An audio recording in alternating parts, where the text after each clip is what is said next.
শিলিগুড়িতে মহালয়ার আগে পুজো প্রস্তুতি পরিদর্শন করলেন পুলিশ কমিশনার শ্রী সুধাকর সহ দমকল ও বিদ্যুৎ বিভাগের আধিকারিকরা। বড় বড় পুজো মণ্ডপ ঘুরে দেখে নিরাপত্তা, অগ্নি নির্বাপন ও বিদ্যুৎ ব্যবস্থার খতিয়ান নেন। বাড়তি পুলিশ ও বিশেষ বাহিনী টহল দেবে। সিসিটিভি নজরদারি ও স্বেচ্ছাসেবক নিয়ে বাধ্যতামূলক করা হয়েছে।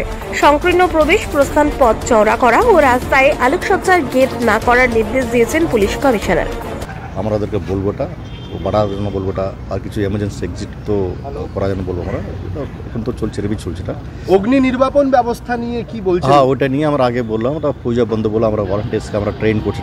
ও ট্রেনিংয়ের মধ্যে একটা আছে, এটা ফায়ার এক্সটিংগুইশার ট্রেনিংটা। ওরা সব জায়গাতে এরা ফায়ার এক্সটিংগুইশার রাখবে এটা, কিন্তু ওরা কারো কোনো ট্রেনিং নেই। এটা কীভাবে চালাতে পারে এটা জানে না। কিছু হয়ে গেলে এরা মেশিন থাকবে, চালানোর লোক থাকবে না। কিন্তু আমরা এবার এটা সবাইকে ট্রেনিং করছি। এটা ট্রেনিং করে প্রত্যেক পান্ডালে 4 জনকে আমি ট্রেন করে পাঠাচ্ছি। এরা 8 ঘন্টা ডিউটি করবে। এরা আরেকটা সমস্যা দেখা যায়, ইন আউট প্যান্ডেলগুলোতে ভেতরে মারাত্মক গরম পড়ে যায় যখন একসাথে অনেক মানুষ ঢোকে। এই জায়গা থেকে কোনো বিশেষ ওইটা সেই জন্য আমরা একটা লেভেল পর্যন্ত আমরা আটকে দেবো। আমরা এটা না, এটা ভিতরে খুব মানে একদম ধাক্কা দেখি হচ্ছে, এটা ওরকম আমরা করতে দেবো না। আমরা ভিতরে যা আছে, এটা স্পেস আছে, সেভাবে আমরা লোকের ভিতরে ঢুকাবো। এটা লেট হবে, লোকজন বাইরে দাঁড়াতে পারে না, কিন্তু আমরা যা করবো আমরা পিসফুল অ্যান্ড সেফলি আমরা